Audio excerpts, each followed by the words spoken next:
Hello, my name's Steve and I'm one of the guides here at Salisbury Cathedral. Today I want to tell you about a tiny part of the cathedral that is no longer attached to the building. We're looking at the north face of the cathedral, the view that most visitors coming here will see first as it looks out in the direction of the city. The bulk of the cathedral was built between 1220 and 1258 and represents the most complete example of early English Gothic cathedral architecture in the country. Of course, what we're most famous for is the slightly later tower and spire, which were added by about 1330 and reach up to a total of 123 metres, and that makes it the tallest spire in the country today. However, magnificent though it is not the spire I want us to look at. Instead, we need to look right down at ground level. Most people visiting the cathedral will have entered through the north porch, down here.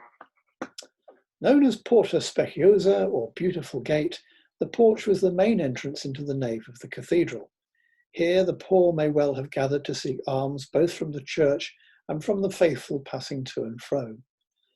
Other activities such as baptism, marriage, and the agreeing of business transactions may also have taken place here from time to time, so the porch was an important location. However, it was not the only porch on the north side. Another one provided access to the north transept, which is this part of the building here. Inside here, there were three important chapels: a chapel to St John the Baptist, to St Edmund of Abingdon, and most importantly to St Thomas the Martyr. He had been the Archbishop of Canterbury, who had been murdered in his cathedral on the 29th of December 1170. His death caused a major reaction in the church, and his martyrdom made him a focal point for prayer and veneration in churches throughout the land and beyond. Salisbury even had relics attributed to him. By 1468, there must have been a steady traffic coming to pray at these chapels, and particularly perhaps at the shrine of St Osmond, who was newly canonised only a decade earlier, although he'd lain in the cathedral since being moved here from the previous cathedral at Old Sarum in 1226. Perhaps to make access easier and certainly quicker, a new door, St Thomas door, was installed and a new porch erected. We can see it here. So it's just down here, this little bit here. And we can zoom in a bit and see it in close-up.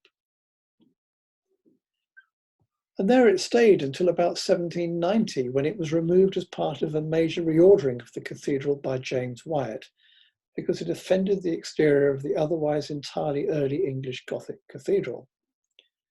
He disposed of it into the gardens of a nearby large house in Bourne Hill, where it can still be seen. Let's go and have a look at it.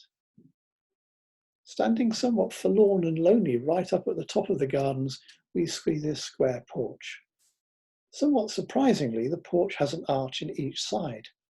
The image that we saw in the 1672 engraving doesn't give a hint of the configurations of the porch, and this begs the question about how it sat in the cathedral precisely.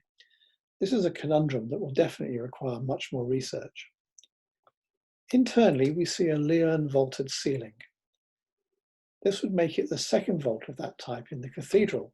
The other one is somewhat grander and is at the crossing of the very centre of the cathedral.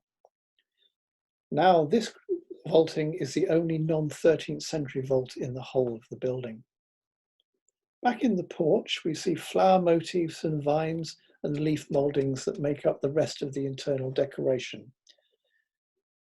Externally, we can see where the statues have been removed, and on top is an inverted ice cream cone spirelet that is a later addition after the porch arrived in the gardens.